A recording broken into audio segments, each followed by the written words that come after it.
And running, and Villa Park is loud.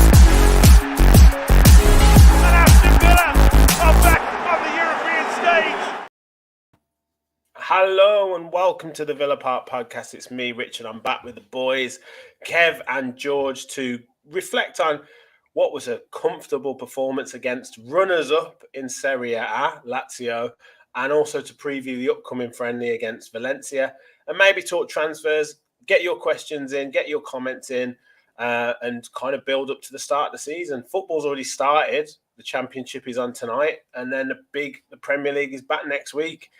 George, I'll come to you first. How excited are you for football to return? Evening, everybody.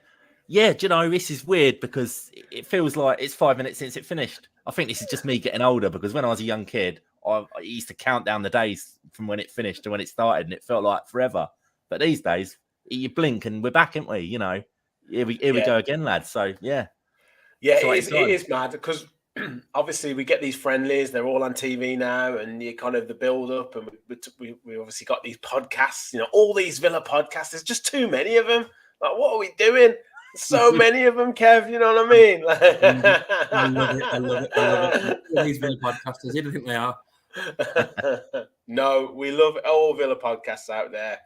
You know, keep it up. Like, the more that we do to support each other, the better we do as a club, the more podcasts and the more content we'll produce. Because when I look at like Man United, Arsenal, Chelsea, how many podcasts they've got, it's crazy compared to us. So yeah, the more the merrier. Anyway, Kev, what do you think of the new intro, by the way? Oh, I love it. I wasn't sure about whether to support the Villa this season, but now I've seen that intro, I'm on board this train. No, all jokes aside, makes it look like a proper professional podcast now, even though we're still absolutely winging it. So, yeah, great. Got the new intro. George has got his new shirt on. I'm not sure about it, boys. You know, no. Stand up and model the shirt. Model the shirt, because breathe in here, lads. You know what I mean? Obviously, we have our competition. It is on until Sunday, so you need to go onto our 2,000 subscribers video. Thank you for 2,000. Yes, you can sit down. The away shirt is modelled wonderfully there by George, and you can also choose a home shirt. So you could win a home or away shirt of your choice as modelled by George. You need to watch the 2,000 subscriber video. You need to make sure you subscribe to the channel, and you need to comment on the video, which is probably the most important part of it. But yeah, please do hit that like button. Please hit that subscribe button. Boys, we're nearly at 2,200 subscribers, which is crazy. We're on the road to 3K, not 2K, 3K. So your support, you guys can help us get there. And if you do want to become a member and become an official Villa Park Pod follower for just $1.99 a month, click the link at the top of the chat. I've pinned it. I've actually remembered today. And you can become an official Villa Park Pod follower. We've got loads in the chat. So Duncan's in. Evening, Dunk. Great to have you on board. Rub is in the house. Hey, guys. Lion Pedersen is in the house. Evening. I think you might be a first-time watcher, so thank you for joining us. Rachel, hi all. Hi, Rachel. Duncan said, exceptional performance last night. No injuries. Yet perfect. Michael says, good evening. Rachel says, how are you finding the away kit, George? I think you just said there it's not 100% your favourite. No, it's okay. I'm not having this neck, though, whatsoever on this little blue bit here. I just don't get it. I think a nice little claret, traditional fold-over collar would have been a lot better. The badge, I think, also, over here, is a little bit small, I think. But obviously, you know, shout out to the round badge. This is what we voted for. It's the shirt's okay. We've had better, in my opinion, but you know, I've still gone and bought it, so I can't criticise too much, can I? Adamski, hi Adamski. Mark's in the house. Evening, Mark. And a man with all the thumbnails. He does a wonderful job. Willie is in the house. Evening all. CC from Toronto in Canada. Amazing. Thank you for tuning in. And Patrick says, long time watcher, but usually after the event. Good to be live with you tonight. Keep up the good work. Thank you very much, Patrick. It's great to have you in. So let's talk last night. Kev, I will come to you first. You put an excellent tweet out. Thank you, Richard. Very excitable tweet. Just talk us through your thoughts on what motivated you to send that out. What, to say we're going to win the whole lot, basically? Yeah, exactly. I know he's gone there. Yeah, he's gone there. Well, I mean, let's be positive. I mean, I was thinking this earlier, right? I was thinking podcast later on, and I kind of missed the days when we used to like moan about everything, just a little bit. When you could have a rant about how crap someone was, and like you could get on it, and everyone would be in the comments, and it's not good enough, and Gerrard out and all that. It misses that, but I don't miss it as much as I absolutely love how much we are playing football like I've never seen before at Aston Villa. It's absolutely unbelievable. I mean, there's been spells this pre-season. There was that bit in the Newcastle game, the first 15 minutes. I'm glad they did it at the start because I knew it was a late kickoff for us all back home. So they played better early on in that game. There was that spell in Brentford, that sort of, 10-minute spell when we scored 3 goals. And then we play in a team now. I mean, I put this in my tweet, like second in Serie A last year. Champions League qualifying team. And it could have been 5 or 6-0 easily. And we made loads of changes. And it's just the confidence that the players have got. It's the technical ability that is clearly now running through the entire team. And none of them, I mean, you look at the likes of a Chambers looking like an assured right back. You got people coming into the team. A Bidace comes into the team second half, make a few changes, and still we're bossing the game. I don't know what kind of magic Unai's cooking, but I'm absolutely here for it. And let's just keep this going as long as you can until it basically goes to manage the Adidas All Stars or someone in Saudi Arabia, because these are beautiful moments for Villa fans. And I don't want to get too ahead of myself, but this season anything can happen. Yeah, it's so good. I mean, I was on a podcast.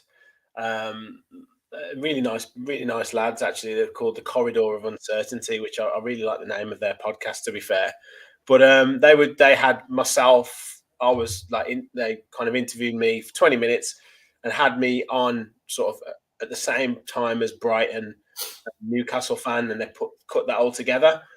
And they kind of asked the same questions. And I was just saying, it's crazy to see what is players are doing on the training pitch reflected on the match pitch. Like, we're seeing moves that are clearly done in training translate to a match and then produce, but not only producing kind of chances or a little bit of thing that we can clap. They're actually producing goals. And when you used to say, well, what under Steve Bruce or whatever, what the hell are they doing in training? Whereas now it's like, well, we know exactly what they're doing in training. And also, like you said, Kev, players that are stepping off the bench, and I know it's pre-season, we've got a temporary pre-season, but players that are coming off the bench are like, there's no difference. It's like they're doing exactly the same thing, and it's just, I can't believe. Sometimes I have to pinch myself watching it at the minute. It's just crazy. Yeah, absolutely. I mean, and I'll tell you what as well, which is wonderful, is I felt last season, obviously, when Unai came in and we went on that amazing end of season. In the end, we would have been third in the league, wouldn't we, if it finished? And I can't remember, other than maybe Man City, I can't remember a team that outplayed us. I mean, we lost a couple of narrow games. But this season coming, I don't think, other than Man City, I'm worried about anybody. I mean, I know it'll be tough going away to Liverpool, going away to Arsenal. But I think we've got enough tools in the box now and depth in terms of the bench. Sure, there are still a couple of questions on bits of the squad. Reserve goalie, although I thought Olsen did pretty well. Strike, if Watkins gets injured, there's all those questions still going to be going on till the end of the window. But generally, no one's going to want to play us. No one's going to want to play us. And Newcastle will not be looking forward to, there's a pressure on them this season after getting in the top 4 to stay there. And the first game of the season, they've got a Villa team that are looking absolutely mustard at the moment. And to be a Villa fan, all those times over the years, you go away to a team and you think, we've got no chance, really. What's the point? You'd have home games against big teams and know you'd capitulate. And I think we've got a plan and a system to deal with everything. If it's a game where we're going to be having to counter attack, we can absolutely do it. If it's a game we're going to have the possession, we can absolutely do it. We've got people that can score from set pieces. We've got pace in the team now. We've got if he wants to play, he wants to play Pau and Carlos and be a bit more cultured, we can do that in maybe a European game. He wants to play more robust centre halves and play Dina or Moreno high or Cash high. It's just it's literally like a box of Quality Street. He's got everything he wants to have, other than a reserve striker. Yeah. Well, we'll get onto the striker in a little while. A few comments coming in. Aurelio Gomez says, if we win a trophy in that shirt, it'll become a favourite. There you go, George. I'll be framing this if we win anything. All my views will be out the window, what I just said. Yeah. Adamski said the Nike Acorn shirt were the most comfortable ever. Yeah. Michael says, really impressed with the performance last night. Mings was playing in midfield. Yeah, he just looks so much more comfortable on the ball. CC, I'm not used to feeling so positive. Adamski said, we can still moan, believe. Yeah, I'm sure we'll find something. Rob said, we can still moan about Gerrard. That never gets old. Duncan said, our second half 11 is as good as the first half 11. I don't think we've ever had that much squad depth. Absolutely agreed. I mean, it's like we're sending players out on loan who aren't getting near the first team, but they're going to championship clubs on loan. You know, like Finn Azaz, gone to Plymouth. Kessler Hayden, gone to Plymouth. What's his name? Lamar Bogard, gone to Blackpool. I think they're League One. But, you know, I mean, these players aren't getting near the first team, but they're still like of top quality that are good enough for Championship and League One clubs. I mean, it's just crazy. Anglo says UTV, yeah, definitely, mate.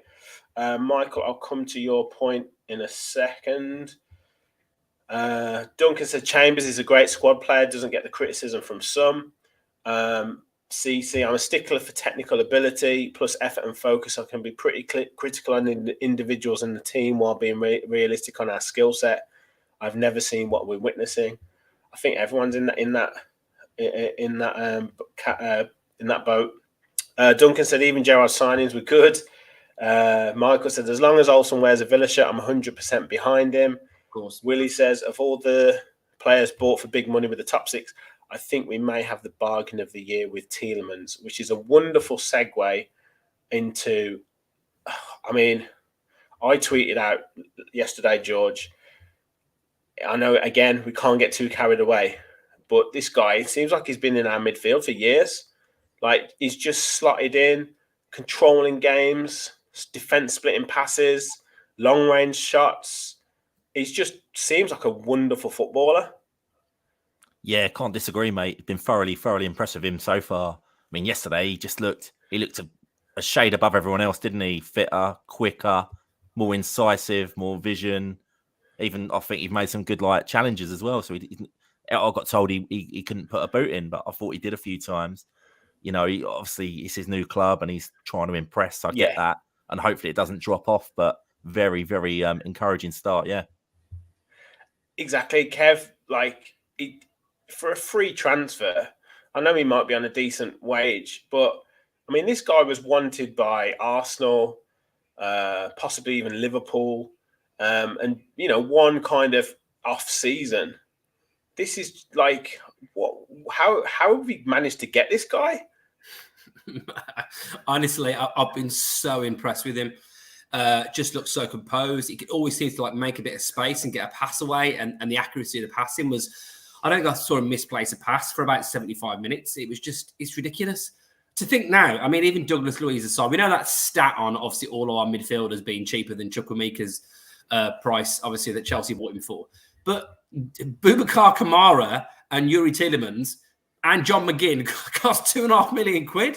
I mean, it's apps. I feel like we need to call some of the clubs back and say, it was Marseille, wasn't it, and Leicester, and say, listen, I'm feeling a bit bad about this now. Yeah, we might need to give you a bit of money. Yeah. Bung you a few quid. You ever been to a car boot sale and so it's been so cheap you've gone, just have a couple of quid for that. Get yourself a cup of tea, son.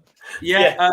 I once sold a pair of football boots to a kid who was size 3, a pair of size 9 football boots with the tagline "You'll grow into them." But we won't talk about car boot sales too much. And it's true, he would have grown into them anyway. No, if you look at the situation of the quality of that player, there was question marks over why he would go to a Villa, because people are saying he was lauded by some of the big clubs, but the project Emery's been obviously selling to everybody is attracted now Tielemans, it's attracted to Diaby, it's attracted to Torres. You've got the caliber of players there, obviously like Coutinho, Martinez, World Cup winner. So it's going to get easier and easier to sell it. So I don't think that's going to be an issue anymore. But Tielemans is quality on the ball. And the concern we had was, as he played like hundreds of games, because he started obviously really young. But, mate, you're absolutely bang on. He's fitted into that midfield like he's played for us for 3 or 4 seasons. Yeah. Yeah, it just feels like right place, right time, doesn't it? Yeah, it does. It does. Now, the big question is does he make our starting lineup next Saturday? And if he does, who does he replace? That's a real quandary, that is now. How do we get Tielemans? I mean, I absolutely love Luiz. He's brilliant. Kamara was great the other night. I love Kamara. How do we get all 3 of those in the same team? I don't think we can. I don't think it's a problem, lads. If he comes on the hour, he comes on the hour. You know, it's a 90-minute game. We've got to learn that we've got a good squad now, a good side. Yeah, very we true. make changes, you know. All the big clubs do it. We've just got to get that mentality ourselves. Yeah, that's true. And also, if he's going to attack the Conference League and the Premier League on both fronts, then both those games are as important as each other. So a player in the starting lineup for the Conference League is as important as a player in the starting lineup for the Premier League, aren't they?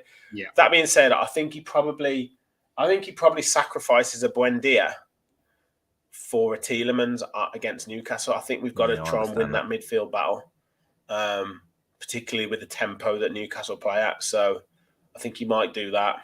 But we'll get previewing next week. That's we're getting ahead of ourselves. Few more comments coming in. Duncan said, always been a fan of Tielemans, underrated player. Where have we got some more? He nearly scored an absolute banger as well, didn't he? That strike. Underside of the bar, yeah. Underside of the bar. I didn't see that. Yeah, it would have been an absolute worldie. Yeah, CC says Tielemans has been a revelation. He just calms things down and seems to be a step ahead of the field. His long-range passes are on the dime, 100%. Adam said, I'm watching that Tielemans pass more than the Konsa solo goal. Yeah, I mean, we've just not seen passes like that. Like, it's just for so long. I know, like, obviously Kamara and Luiz can do it, but it's just, when you've got the runs ahead of you as well, and it's all about the runs as well, isn't it? And the players are making the runs because they trust that the ball's going to get to them. Adam says Youri needs to start. Him and Luiz and Kamara in the middle, please. There we go. We've got a few comments about Coutinho. We'll come to him in a minute. Martin says, well, lads, smashing lineup to this show. Absolutely, mate. Best lineup we've had in weeks. Only joking. James says this season could be a magical season. I did want to come to a question that Adamski had. What about the right back position? Now, I only say this because I've been so impressed by Matty Cash in pre-season. Yeah. I think he's come back fitter, faster, more dynamic. Obviously scored against Brentford. But then we've had Konsa filling in there. We've had Chambers, who did really well in most of the game on yesterday. But yeah, I mean, how impressed do you think we need that cover at right back now, Kev, or would you go with kind of Cash as the main man and then with those couple of players to fill in? I'm still a little nervous about right back. I've been more reassured in pre-season, seeing when they obviously play the system where it's a high left back, then, you know, with Dean, Youri, Moreno, then you play in that right back position, sitting in a bit, then I don't really mind a Chambers or a Konsa being there. But if, I don't know, let's say you've got a situation where one of Dean, Youri, Moreno is injured, like the start of the season, and then Dean gets injured, for example, then you are literally left with one option. And I just think that love it. I love the banter from Martin. It's good. Martin, if you want to buy me a mic, go for it, mate. I just think it leaves us a little bit limited, and Yeah, it still is a bit of a worry for me that obviously we've got. I think Dean is more than capable of playing the Moreno role. Probably not to the level of Moreno, but I think he can be a high left back, good delivery. But we haven't really got someone else that can do it. Cons or Chambers can't do that role. This is why I think the rumours with the Tyler Adams are making more and more sense to me, because obviously Tyler Adams can play that role. He's obviously an energetic, dynamic player, and obviously adds a bit of backup to your midfield if then maybe they let Dendoncker go. But I've also got to say I've been really, really impressed in pre-season with. I mean, Chambers I thought was brilliant the other night, and I thought Cons has played great as well pre-season and looks really solid. Almost, like. Everyone talks about Juan Foyth, but obviously, that was... Remember under O'Neill, when O'Neill did this years before everyone else? He used to put Quayle there, didn't he? And Melberg. Yeah, and obviously pretty limited to what they could do. So I'd feel more reassured if we brought in a dynamic right-back option and a backup striker. Then I'd be really be able to sleep at night pretty well. Yeah. Well, I think we'll probably see that, George. You made a good point there about the kind of 4 centre-backs across the back in certain games, like going back to the Martin O'Neill days. We're probably going to see that, aren't we? I think so. I mean, that for me, that can be the only reason we've let Ashley Young go, because he realises he's bought, 3-4 top. We've now got 4 top quality centre-backs.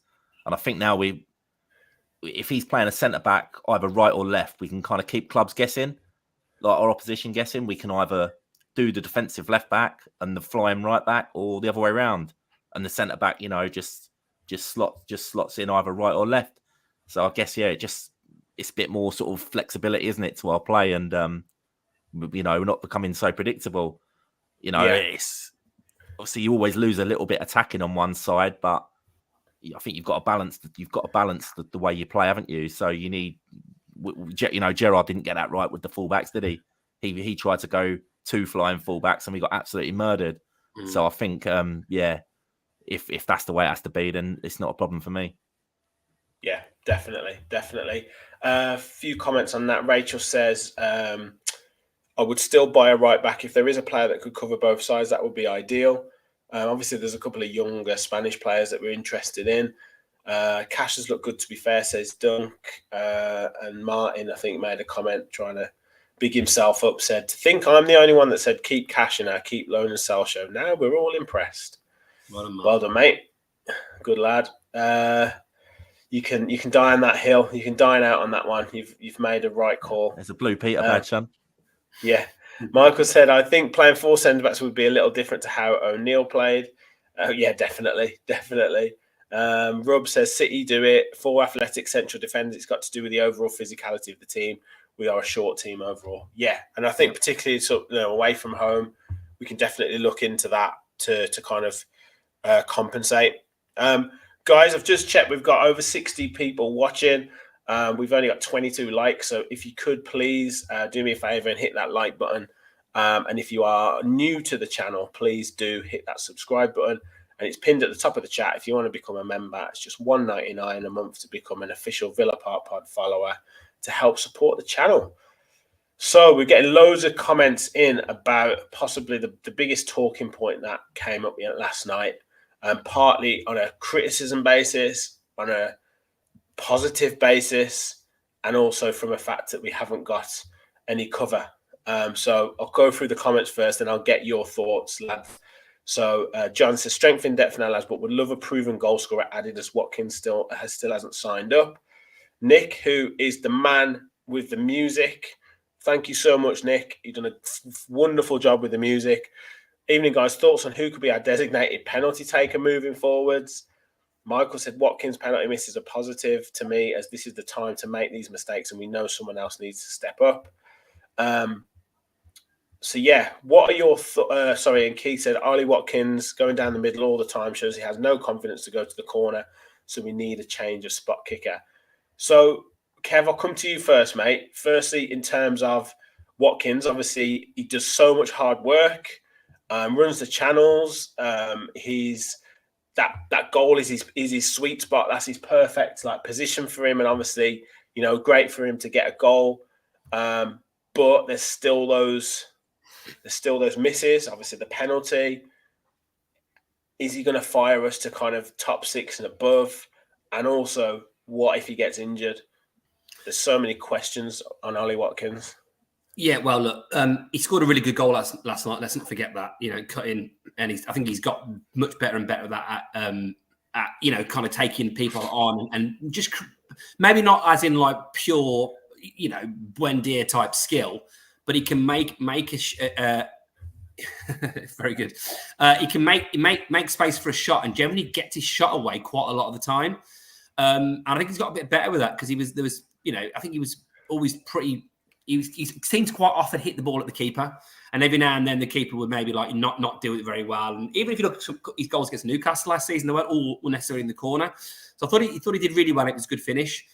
But his penalty record, if what I saw last night doing around social media was correct, it looks like he's missed 6 of his last 10 penalties that he's taken in his career, and that is just not good enough. Whatever you think of Watkins, and I'm a big Watkins fan, I think he's really earned his place as our number 9 in the Premier League. But we've got players that can strike a ball really well, whether that's and maybe we're saying not everyone knows he's going to be starting, but I'll be happy if Luiz, Tielemans, if either of those or McGinn took it. Let alone if a Moreno or Dina or the player. We've got players. Pau Torres, I'm sure Pau Torres has got top progressive drives into midfield, top couple of percent, hasn't he? So it's just about having technical ability to strike a ball really well, which is why if you look at a situation, it's not always the strikers that take it. Why does a James Ward-Prowse take penalties for Southampton, for example? And also, if you're going to hit it down the middle, for me, you've got 2 options of doing that. You're either going to dink it because you're going to look like you're going to put it in the corner, and last minute you're going to change your body position and Panenka or dink it, or you're going to absolutely leather it. And too many times it seems like it goes not quite down the middle, but close enough to the middle, at decent height for the keeper. And look, I mean, you could tell when he was full of confidence, and you think he is now. But when we went to Everton away, what an away day that was! Yeah, he absolutely leathered it into the top of the goal. But I'm starting to get the point now. I don't trust him on penalties, so I think we need to look at another option for that. And in terms of backup, I'm a big fan of Cameron Archer. I'm a big fan. I think he's a real bagsman, real goal scorer. I don't think he's been amazing pre-season. I know he did pretty well against Fulham, but again, missed a penalty.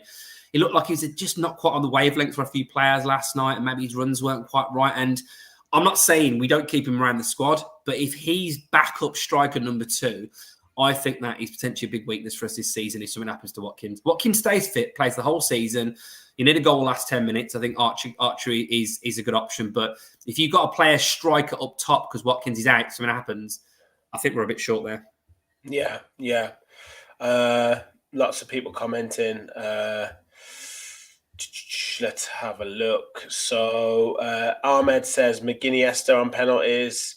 Duncan said Tielemans on penalties. Rob says Watkins should just not be on penalties. Doug said if we buy a proper striker, then them on them, of course. Let's have a look. So many other players could take them. Buendia, Luiz, maybe Diaby, but then someone said that Diaby's only has scored. Rachel says Diaby has apparently only had 3 pens and scored 1. Adam says let Pau take the penalties for his FPL team. Dunk says Watkins misses a lot of chances, let alone pens. Patrick said, heard on another podcast earlier that Watkins has missed 4 from 11 pens. Not reliable enough, I'm afraid, when you really need to capitalise on penalty chances. Like Watkins a lot, but not for pens. Rachel said Tielemans for her as well.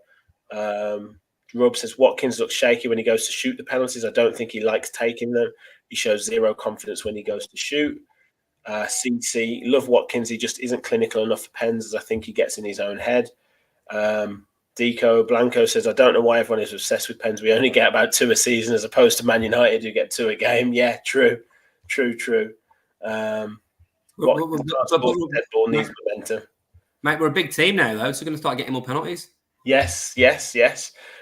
George, slight change on the Watkins equation.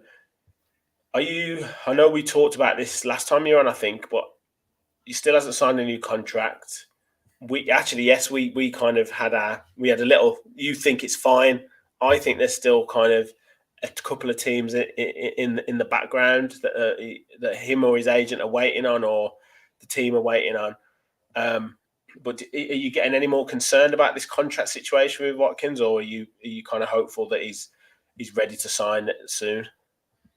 Yeah, my position hasn't really changed, to be honest. I mean, what have we even offered? I'm assuming we've offered a contract, but it's not been reported that we've offered a contract and he's rejected at any stage, is it? Yeah, true. So I don't know. I think, yeah, as I said the other week, I think it's the agents will be pivotal in this. They're probably just waiting around. I don't want to repeat everything I said the other day, but they're probably just waiting around to see what's about and whether they can get either more money or, if an offer was to come in, it creates a scramble and then there's even more money to be earned, isn't there?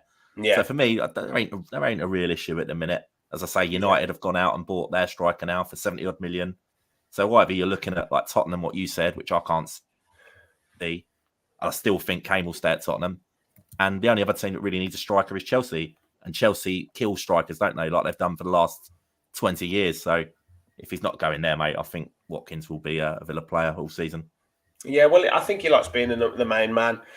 Yeah. I thought about maybe putting a cheeky bid in for like a Mikel Antonio or something. 32, 33, big, strong, wouldn't mind being the backup, scored in the Conference League. West Ham seem in turmoil. I would maybe go for someone like an Antonio. I don't know what you boys think of that. He's still playing most games at West Ham, though, isn't he? Even though they've done all the money on Scamacca, didn't they? Antonio still seems like he's like Moyes' trusted option. So, and he's a proper London boy as well. I'm not sure it's viable, but mate, I don't know. I'm not saying he wouldn't. I guess money talks, isn't it? But yeah, I can see where you're going with that, though. To be fair, mate. Yeah. I just think because no one's going to come to Villa and be like Watkins doesn't like that next man against him as competition. Doesn't look like Emery wants to play two up top as two strikers. And also, like, I don't know about Duran as the kind of second option, the strength option. So I would, that type of player for me would be ideal. I know we've talked about that so much. Sorry, mate, to jump in there, but Watkins always spoke highly of Ings and playing with Ings. Yeah, I just wonder, was obviously when Ings left, Watkins suddenly went on a great run. Was that directly because of Danny Ings, or was it just a coincidence and just the Unai Emery effect? I'm not sure. Mate, I reckon it's probably a combination of everything. I think probably, not saying that they didn't get on. It's not. That's not the point. It's just that I guess obviously Emery saw something in Watkins that he didn't see in Danny Ings, probably the legs and like being able to cover ground. But also he probably thought if I can minimise Ollie Watkins' game because he does so much running, I'll probably get more out of him by cutting down the space that he runs into, and he'll be able to do that for longer than me trying to get more out of Danny Ings because Danny Ings is what he is. Yeah. Like he doesn't do all that amount of running, but it's easier to cut someone's game down a little bit more. So that's what I probably think, more so than them two not getting on. But obviously we've seen that at the moment Emery likes to play one up top and then one in behind and pack that midfield with passing options. So I think that's kind of more that. But I just think, like I say, a big, strong centre forward who would come on in different situations, I think would probably be an option for him to go down. And someone like a Mikel Antonio wouldn't mind being, used at certain points rather than battling for that number one spot up top. It's like a better version of Davis we need, right? Exactly. Yeah. It'd be good if everyone watching could let us know, or anyone listening back to this could let us know in the comments if they've got any ideas on maybe a backup striker, because it's absolutely what you said. It's a slightly better Keenan Davis, isn't it? Because if Keenan Davis is fit, I think at the moment, if Keenan Davis is fit, you arguably need to keep him around the squad. There seems to be much interest, does there? I've not heard any rumours of him going anywhere. Just Luton. No. And I think, listen, you can like players, but maybe just think where we are now, our trajectory, is we're obviously aiming as high as we can now. You've got to look at some point, sentiment aside, are these players good enough? Which is why the likes of a Hall and a Davis won't be good enough. I absolutely love Danny Ings as a player. I think he seemed clearly like a good bloke, technically a good player, but I don't think, as he's shown at West Ham, that we were absolutely right to sell him. I loved him at Villa Park, but I didn't like him in the away games. Yeah, and even always done a lot better at home, didn't he? he was pretty tidy, but you never thought he was that level of lethal finisher. He had his moments. He scored some nice goals, but that purple patch he had at Southampton for a couple of seasons hasn't happened at Villa, hasn't happened at West Ham, and there's got to be a reason for that. A great bloke, and I hope he does well. Obviously, not to our detriment. So I think back to that point about Watkins. I think it was probably the fact that Villa started to do much better as a team, and we started to create more chances, and I think confidence built. But I'd be really interested, Rich. I think you're absolutely right. Someone like Antonio would be, maybe someone that's a bit older, a bit more experience. You think back in the day when Liverpool signed Ricky Lambert, and I'm not saying Ricky Lambert, but someone that was a bit older and had scored a few goals and was a backup option to use in some situations. Maybe you'd start him against a Norwich or whatever. So are there any strikers around that are knocking on a bit that would be happy to play second fiddle to Watkins, but come along to Villa for the journey, maybe get themselves a start in a Conference League game, maybe start a Carabao Cup game? It's almost like a lower level version of, when a Jack Rodwell or someone or Scott Sinclair goes to Man City, knowing they might only play 10, 15 games, but hey, you Calvin Phillips, but you're going to win some trophies. And surely, I kept saying the last couple of years, didn't I, to get Benteke back if we could. Yeah, you did. I'll just pop this comment up now, but I think perfect option. A Welbeck type from Gary. He said he doesn't mind a bit. Welbeck would be ideal for that kind of role. Quality player, obviously slightly injury hit, but can hold the ball up well, good in the air, technically good, not that old, 32, maybe 33. He does all right at Brighton though, doesn't he? He does. He's nowhere. Really and then well. Whenever he's fit, he's involved and he scores. But back closer to Manchester, not just down the M6, Villa. The weather's not been great this summer, so Brighton won't be all that at the moment. Exactly. Michael said, I'm not worried about Watkins signing. These take time. CC, regarding Watkins, I'm not worried either. He's in or out. No one is irreplaceable. If he does go, we get good money for him, plus still under contract. Deco says, Watkins is too much of a down-to-earth guy to be acting like a prima donna. He cooks cashier Sunday roast most weeks. Jim Quartermain says, Watkins is a confidence player and removing him might be a knock to that. On the other hand, it might take that pressure away, allowing him to focus on the rest of the game. Youri should have them now. Gary said, swap deal with Bowen. Diaby now, mate. It's all about Diaby now. Adam says, what? Go on, sorry, mate. I tell you, would be a good option as well, I think. Iheanacho. Yeah, I like him. Yeah. I like him. Iheanacho. And that would stop him scoring against us, wouldn't it? Well, it would do that. But, he's clearly got it when he's got a potential, he's got ability. Sorry, I've got ability, not potential, got, proven that. I think we'd be an attractive club for him to go to because obviously where we are. Someone like that, but would he expect to start every week? So someone like that. Yeah, he didn't start every week for Leicester, so yeah, he couldn't expect to start every week for Villa. I think he might get the odd injury though, like the odd, like hamstring or knee or whatever that keeps him out for a couple of weeks. Then he's back and that. But yeah, I'd like him. I've always thought he was a good player. I just wonder, lads. Like I've got high hopes for Diaby, and we're talking about Watkins like being a confidence player and wanting to be the main man. How will Watkins feel if like Diaby kind of outshines him and gets off to a better start and scores a few more goals? You just wonder. Different type of players, aren't they? Are very, very different. But yeah, I mean, if he becomes all of a sudden he does, he's got 2 in 3 now pre-season games. But if all of a sudden he becomes the guy that's scoring more goals, it's always been Watkins, isn't it? So yeah, exactly. That's what I'm saying. Well, Dunk said Gary said he's a big player in how we play. Only missed 3 or 4 games in 3 seasons. So yeah, he's absolutely a massive player for us. That's what puts the pounds on his value, because like you say, don't get injured. Durable, isn't he? Durable. Yeah. Rob said every position was doubled and competition was brought to each player, even the well-established. Why not Watkins? He can take the competition, I believe. His improvement last season was more Emery telling him to simplify his game and stop wasting his energy, pressing like a wild horse. Yeah, absolutely.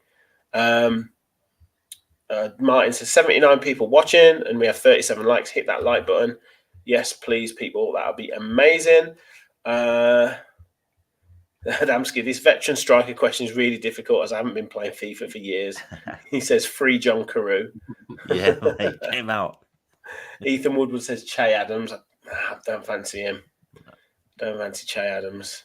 But can I just ask, is Che Adams a better option? Would you feel more confident with Che Adams on the bench or Archer and Duran? If you had a choice to bring someone on? I feel probably Archer, to be fair. I don't think Che Adams has done anything. Yeah, okay. If Duran's not, he said he's keeping Duran now, hasn't he? I'm sure I saw the other day. Yes. So if Duran's playing, he's got to start throwing him in, hasn't he? Because he needs experience. I know, but he hasn't played any pre-season games yet. Is he out there? Didn't play much end of the season as well, did he? Is he out on the tour? Is he? Is he probably over in Valencia? Yeah, because he came back on the first. Yeah, I wonder why he's not. Wonder why he's not been getting some games then. Yeah, it's a strange one. Don't know if he's had a slight injury. Just finishing up on this game, and then we'll kind of preview a little bit Valencia as we're chatting it. A couple of people have talked about this guy who had a bit of a flashback game to kind of what we got at the start when he first signed, Mr. Coutinho. Looked sharp, looked lively, nearly scored a couple of wonder goals. Like I say, a couple of comments were in saying Duncan said a fit Coutinho with a run in the side could make quite a difference. John says Coutinho looked hungry last night. I want him to stay. Kev, what were your thoughts on Coutinho? Like I say, I thought he looked really sharp. Looked lean, looked sharp, looked capable of creating stuff.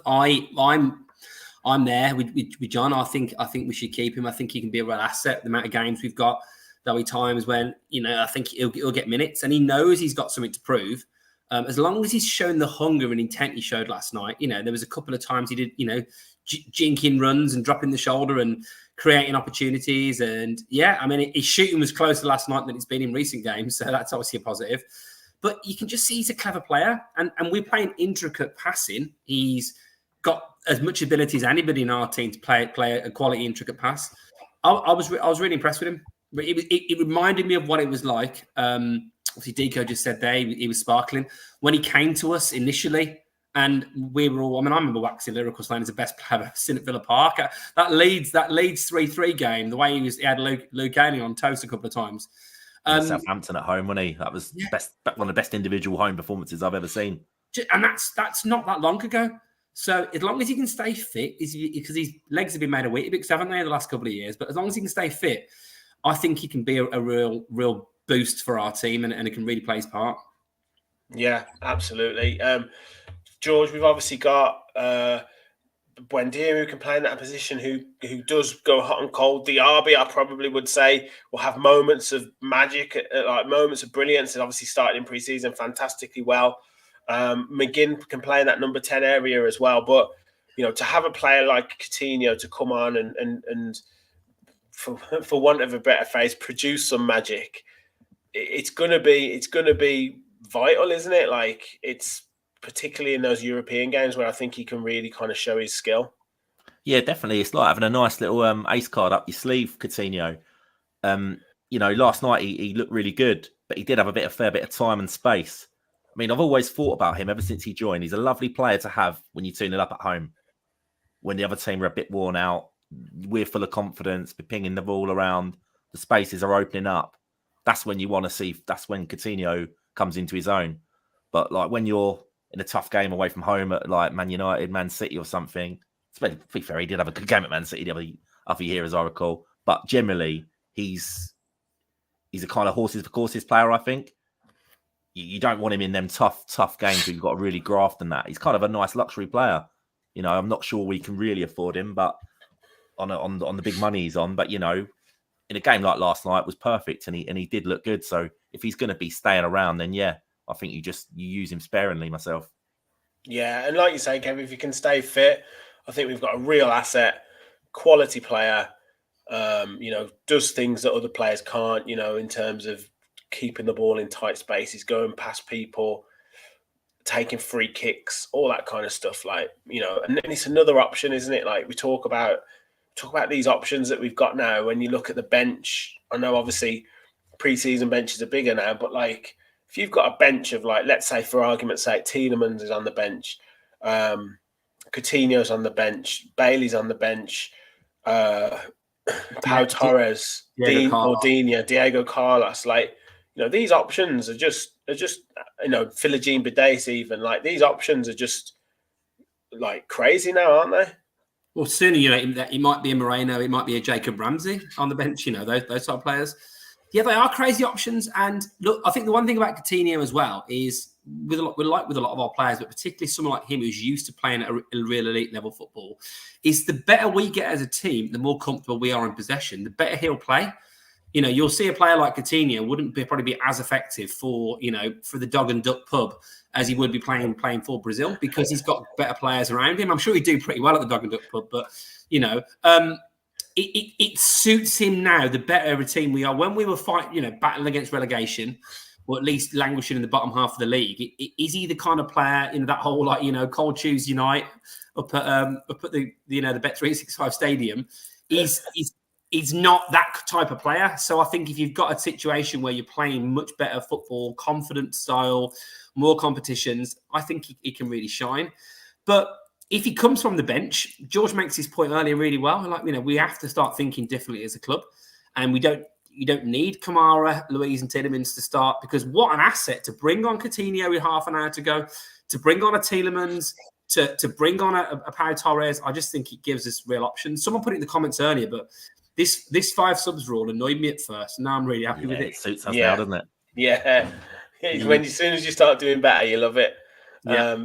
Really randoms in the house, even though I have a Mr. Street. Absolutely not, mate. We've still got to cover quite a few bits. So yeah, you've still got plenty of time, and you can catch up later. How good we look last night, and the quality is oozing through the squad. Yeah, well, we're talking on that. It's fantastic to see. But the real thing kicks off next week, so that's where it matters. All this is great, but it matters next week. But I'm sure Emery will have us cooking. Rich, can I just quickly as well? We're talking about striker options and right back options, whatever. And I think we've forgotten something, because we're talking about Antonio and Che Adams and Kelechi Iheanacho, but we've just brought in Monchi.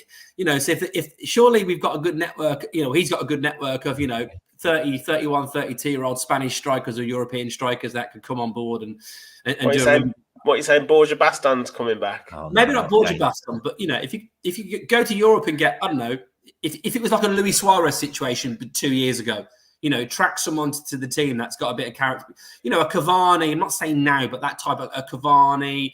Obviously the players have done really well in Europe, particularly. Yeah. Zlatan was he like 37, 30? I was just thinking when you said Cavani, I was thinking Zlatan. Yeah. Well, Zlatan's only just retired. Can Unai do a bit of magic? Convince him. He'd be great for the dressing room, wouldn't he?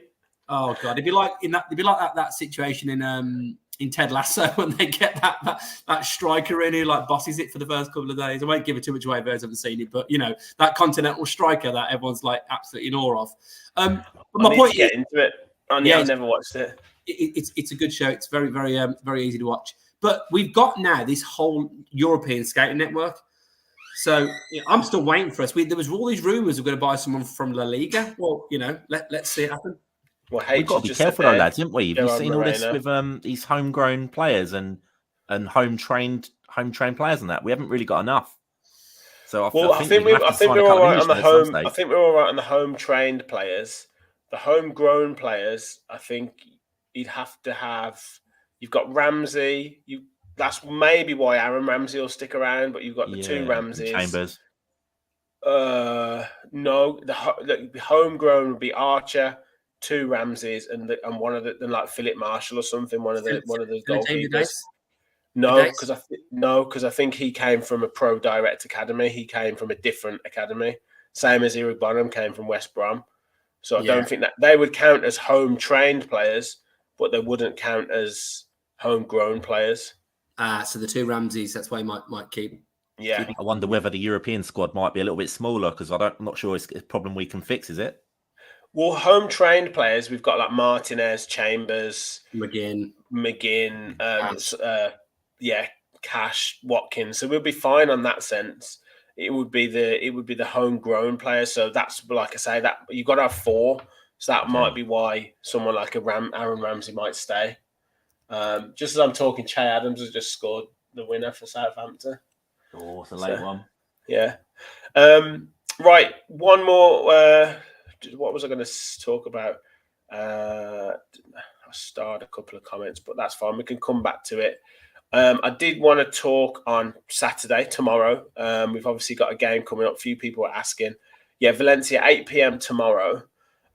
We commented on this, I think, the other day. But Kev, in terms of, I was a little bit surprised at I thought he'd probably play a team on Thursday and like a totally different team for Saturday. But obviously, it was quite a strong team on Thursday still. Changes at half time. So it looks like he might do similar. But do you think at least the first half team will give us a real indication as to who's going to play against Newcastle? I don't know with Emery. Anything's possible. It's just a dangerous game to try and predict what he's going to do, isn't it? Yeah, he's not conventional, is he? No, he's not conventional at all. Because I thought the same. I thought more like it would be, one team there, a few kids come in, then play a separate team. Luckily, we've got enough players now. We've said it a few times in the last couple of pods that you make a few subs and you're not weakening the team at all. I think the likely, the conventional wisdom is to think that team that starts, obviously, in Spain will be likely to be the majority of the team that will start the game. But never say never with Unai. Yeah. I mean, we've seen pretty much all of the defensive combinations, George, like particularly centre-back. I don't think Carlos was involved at all on Thursday night, and Martinez obviously wasn't involved. Olsen did pretty well, actually, yesterday. He made his first save in a Villa shirt yesterday, I saw. He did. Congratulations. He did. But I guess that centre-back partnership, do you think he still goes for the old tried and trusted Mings and Konsa? What, for Valencia or for the opening day? For Valencia, and then obviously moving into that opening day. Well, I'm getting, so if this is the last friendly, as we just said, traditionally, that's kind of going to be near enough your team, right? Yeah. So I'm convinced it's Mings and Konsa against Newcastle, and so if that's the way we're going, then I'd say it'd be Mings and Konsa again for this one. Yeah. But I think as we've talked throughout this whole show, it almost kind of doesn't matter who he plays, Kev, because they can do the same job. He can set up a tactical plan to go against whoever he's playing against, and the way that we pass the ball through midfield. I think probably it'd be nice for Archer to maybe get some more minutes and try and get a goal and kind of work on his runs, like you've said. But like I say, we're going to create chances. We're going to work out a way of playing, and he's going to make tweaks throughout the game, depending on how the opposition line up anyway. It's Unai's strength. I mean, the best example is obviously that Newcastle game when we beat him 3-0 at home. What an absolute complete performance that was. And then Donku, who hadn't been anywhere near the team, came in and looked like he'd been there for 10 years, bossing the midfield. And it's the ability for players to come in and play a system. So I actually now am more confident than I ever thought I would be, that if all of a sudden we start the season against Newcastle and Chambers plays right back, I'll probably be okay with it. I think it will be likely to be Mings and Konsa, because I think their record at the end of last season means that they don't need to be dropped. I think was it something like deserve to be, do they? 7 goals in 10, 12 games. But look, there's an absolute reason why we brought in Carlos and then obviously this season Torres. It's because of that progression of the ball forward. The more comfortable you are as a team, the more you've got the ball, the more you want to create things. So I think the bigger question is, even more than whether it'll be, which centre-back pairing it'll be, is what will the fullbacks be? Will the traditional fullback positions? Because is it going to be Digne or Moreno when fit and Cash? Or is it going to be Digne or Moreno and then a centre-back playing right back, and then the flip side if Cash is doing it? And I think it'll probably be likely to be, start of the season, with the form he's shown, maybe Cash playing wide right, bombing on, and then it being Torres, Mings and Konsa.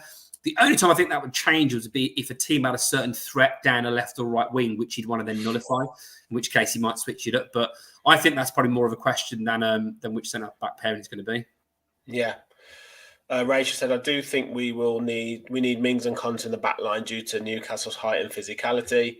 Sarko's joining us, said he will play the 3-2-2-3 again. Cash, Konsa, Mings and Pau on that left-hand side tucking in. So that's definitely an option. Yeah. I did want to. You did mention Digne there, and there's been talk of a couple of people mentioned it. John says rumors of Digne going to Saudi. This is probably going to go on for the window, the rest of the window, in terms of potential players getting linked. Last week it was Bailey. This week it's Digne. Obviously, other clubs are getting their players linked to Saudi. I think their transfer window ends a month after ours as well. So it's obviously going to carry on into September. But, I mean, Dini's been very solid in pre-season, George. Like, definitely not a player we want to lose, or would you be kind of happy with that in terms of the wages or, getting a player off the wage bill? Well, with the Moreno injury, I don't really think we can afford to be letting him go. Financially, I mean, I've made this point a few times on here. He's the highest paid player at the club, or he was pre this summer. I don't know what the new lads are on. It would make sense to get him off the wage bill if you had a fit Moreno, but the way things are at the minute, I think he's more of an asset to keep. So, unless the Saudis come in with stupid money, I mean, he's getting on a bit. He must be pushing 30 now, Digne. So if a bid come in and it made sense, I would understand the club selling myself. But from our point of view, yeah, I think you're looking to keep him at the moment, aren't you? At least until Moreno's back to full fitness. Yeah. And Kev, I just mentioned then with their transfer window lasting longer than our one, would it be a case of wait until that window shuts? See if Moreno comes back fit. Obviously, Pau Torres can drop into that left back spot. If Moreno hits the ground running, would we then maybe consider a bid for Digne coming in? Yeah, I think you've got to wait and see what happens. I think, look, we were all surprised when Ings went in January and no striker backup came in. And look, it could have turned out differently. If Watkins had got injured or not gone through that purple patch, there's no guarantees. And then there'll be a lot more questions against Emery in that. And look, he's been proven right. So we've got to, give him the credit for that. And I think if he did the same with Digne, well, George, bang on, mate. We haven't got another left back. So you're in a situation where you're playing Revan there, or you're playing a Mings or a Pau Torres there in that position. But then we haven't got another option to cash right back, which is a traditional fullback option. So, you could easily get a couple of injuries. I know, you're not likely to get all of your fullbacks injured, but we've got 3 fullbacks that can play that role. Unless he tries to convert a John McGinn to left back, which is just obviously an unthinkable, but someone who's got that kind of energy. And I don't think Digne going. I don't see it happening. I think he's also played this system better than maybe some of us thought he could, even though he was quite an attacking left back when he was at Everton when he first burst on the scene in the Premier League. I think he's played pretty well when he's played. He's comfortable on the ball. His delivery's good. I think he's better at delivering the ball than Cash is. Yeah, he is, 100%. So arguably, he's a better option in terms of if you're going to play an attacking fullback than Cash. I know Cash has been energetic and shown a lot in pre-season, but he's probably a bit more accomplished in you, certainly, from a higher sort of pedigree. So I'll be surprised if he went. But then I think the way we've been with Villa, and Munchie's come on board. Has Munchie just come on board to bring Diaby in? Is that it? Thomas was already over the line. Is that why we've got Munchie? I mean, I could have done that if give me a couple of phone numbers. It's funny, Kev, what you just said there about the fullbacks. If Cash had Digne's quality delivery and Digne had Cash's energy, you've got one hell of a fullback there, ain't you? Yeah, we'll have to it never quite works out like that for us, though, does it? The film The Fly. We'll have to try and see if we can sort of replicate that with those two. So, look, I wouldn't be surprised if there's more ins and more outs, but I do think it'll be on our terms. And I think if you do lose a Dendoncker or a Keenan Davis or a Bertrand Traore, then I think that will be because you bring in a better option. There's been rumours of Bailey going. I think, if that Bailey rumour happens, it's because we'll bring in someone better. Where is Traore? He's injured. Again, he always gets injured, doesn't he? He's like he hides away, gets an injury, so he doesn't get sold. Yeah. Keeps his contract going for a little longer. Quick word on you mentioned him earlier, Kev. Little mention on Tyler Adams. It looks like we are testing the water with Leeds and seeing whether. Well, I think Leeds are ready to accept the 25 million release clause because that's why it's there. I think they're waiting to see if Adams' representatives are kind of happy with coming to Villa. Could you see him here? I know I mentioned him on sort of the roundup show that I think it's maybe the position that we don't need to strengthen. I can see the energy that he brings. Maybe he's kind of a backup to a Kamara type player. Obviously, there's the cover at right back. You want bodies in the squad, but yeah, is that a position that we really need as a priority for 25 million? I don't think it's a priority, but I do think if Kamara's injured, then who's your backup option? It's Dendoncker or Chambers, isn't it? And I think Tyler Adams is a better option than both of them. So, and it is quite a key role. When we're attacking as a team, we're often playing that 3-2-5 formation. Well, those two that are sitting are really important. So I'd be all that. Tyler Adams, I've always been really impressed, both playing internationally and also playing for, admittedly, he wasn't brilliant in Leeds, but I think he was one of their better players. Yeah. I know he obviously had an injury. I'm on board the Tyler Adams train, basically. If we want to get him, I think he's good age. I think he's got bags of energy. I think he's a good quality player. I think he'd fit in really well to our squad and system. What's the noise that the Tyler Adams train makes when it's going out the station? It's got like an American sounding like chew, man. Mirror week. Love it. George, I mean, it's good that we're being linked to these young up and coming players. Would you be happy with someone like Tyler Adams coming in? Well, I've had to have a little think about this week because I don't know. I've watched a bit of Leeds last year, but he's just never really on my radar. Yeah, and I kept hearing these links about 25 million Adams, and like for me, I don't know. I just really quite like Dendoncker. I just think he's done really good for us, and I'm just thinking if we've got Dendoncker for 13 million, he's proved decent value for money. This guy, to me, if 25 mil, he has to be a fair bit of an upgrade on Dendoncker for me to be impressed, but not my decision. And if I spoke to my good friend Martin, who's a Leeds fan, and he really spoke positively about Adams. Said, he didn't deserve to be in a relegated team, and he was the player putting in all the effort. He was a quality player, and then once he got injured, that was really like the nail in their coffin. So if there's a good player there and Emery fancies him, then that's what we're going to do, isn't it? And maybe old Dendoncker will have to go, but we'll see. Swap deal. Yeah, the one thing that Dendoncker gives us is the same as Chambers, though, and it's for a team that is pretty small. It gives us a bit of physicality and height. Yeah.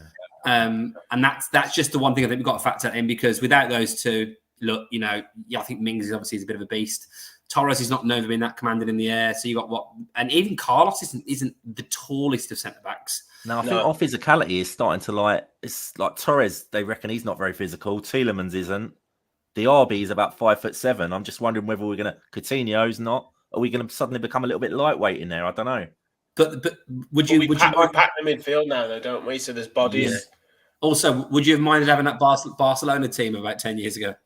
That's a fair shout, mate. Yeah. Full of dwarves, basically. Full of tiny players, but a couple of big lads at the back, and just keep the ball like anyone's business. I mean, let's take it. Man City the same. I know they've got a bit more physicality in recent seasons, but they had quite a bit of time when they had a lot of tiki taka, great technical players. Couldn't get the ball off them. So, but you want options, don't you? So, but that's why I think at least one of a Dendoncker or Chambers will still be around. Yeah. I will come to comments in a second, but I guess maybe that is maybe the thinking. I guess then we'd have to balance it up with this Europa Conference League homegrown players situation. But if we do get a bid of 12 to 15 million from Burnley for and Aaron Ramsey, that might be a consideration for why we sell him, because obviously that's pure profit on it for FFP. Means you might be able to splash out on a Tyler Adams for that 25 million and not hurt the balance sheet, so to speak. It's one of them situations, isn't it? I think like this rumor that's come up about Ramsey, I think everyone's got very precious about it very quickly. It's like, it's one of the Ramseys. No, you're not having him. 10 million. No, you're joking and all that. But you've got to think smart in these situations. This is what we've got. This is what we've ploughed all the money into the academy for, is to start making some money off it. I think like we had a good chat on the group chat about this, didn't we? And I think Martin come up with the best idea. I think it was Martin who said, why not sell him, but just put the release clause in. The buyback clause in. So if, in a couple of years, he's really smashing it, we can buy him back with another 10, 15 million on the top or whatever it is. But, George, I'm not having that, mate. We expect these youth players to come through, mate, didn't we? But we don't want to let any of them go. This is the business. George, I'm not having that, mate. Martin's giving himself too much credit on the pod tonight. Too much credit in the comments. It was me that made that suggestion. So sorry, Martin, Kev. Sorry, mate, if it was you. I'm only joking. It's just Martin's already giving himself loads of credit in the comments. He's having himself a bit of it tonight in the comments. Yeah, he's loving it. He's made better comments not being on the podcast than when he is on the podcast. I mean, it's not the craziest, most inventive of suggestions. I just think it's logical in this day and age. Yeah. It gives you the power when you need it. And you're absolutely right. With why have we got an academy? The whole point is to make money. They're not all going to play for us, are they? As much as we like the idea of it. Of course they're not. Louise maybe will leave. Kamara maybe will leave. But if we keep doing what we're doing, they're both really young. Still, Tielemans isn't that old. McGinn's still got years left in him. He's going to wait around. Yeah. Is Aaron Ramsey going to wait round for his chance? Well, yeah, exactly. And like, if you can make that money, you get 10, 50, 12, 15 million for him. Maybe a Tim Bonham goes at the end of the season for another 10, 15 million. We're bringing in players into the academy as well. You know, this Rico Richards who we've signed from West Brom. We've got Kellyman, who's 17, who's burst onto the scene with the first team. We've got Caden Young. We've got these players who are 17, 18 now that are coming through that are younger than Aaron Ramsey and Nero Bonham, who they will be the next lot to come and mates. One of them might get in the first team and then the rest will sell. It's like, that's how it works. You know, that's the production line. You know, the Rory Wilsons of this world who haven't got in the first team yet. I think a young lad signed a professional contract today. He's a Scottish youth international. We've signed another 2 young lads from Ireland. So we're still bringing these players through. And ultimately, at some point, the club will have to make a decision. If the money's right, we'll have to make a decision on, do you want to stay and potentially get in? Do you want to go on a loan and wait another year? Or do you want to go and play football and the club will get money for you? That's how it works, you know? So yeah. I think we just have to be realistic about it, like you say, George. So yeah, few comments. Gary likes Dendoncker. Heredia Gomez says Dendoncker doesn't put a foot wrong.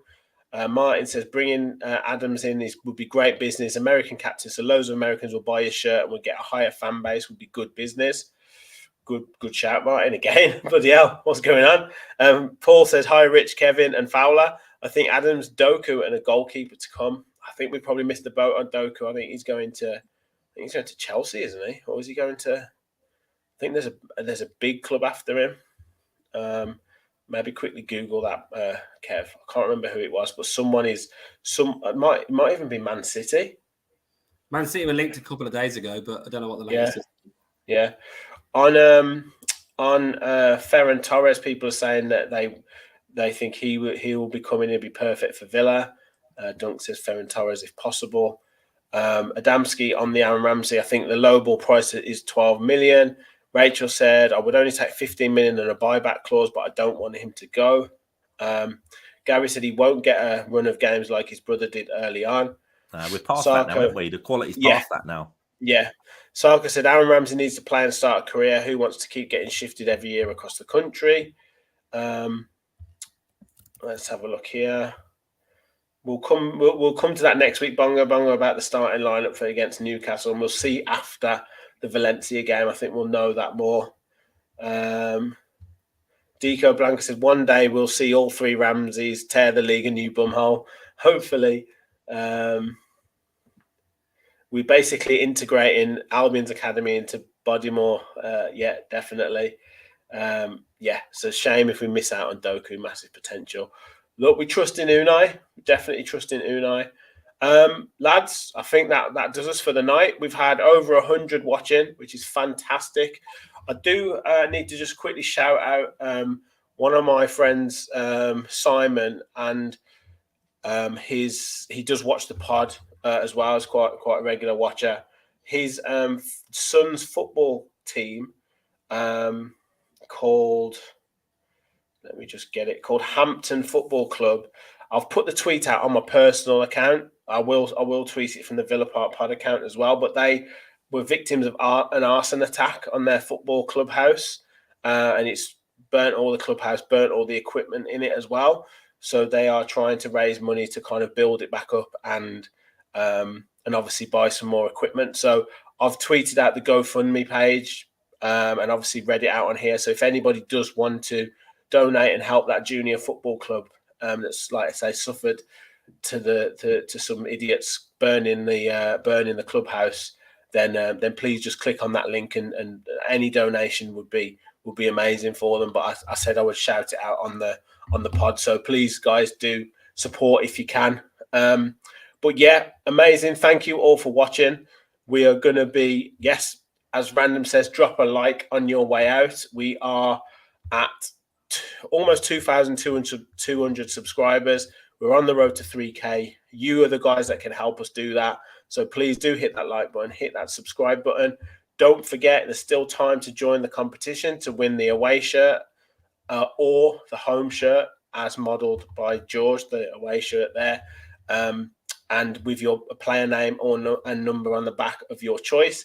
All you need to do is watch the 2,000 subscriber video, like the video, make sure you subscribe to the channel and comment on the video.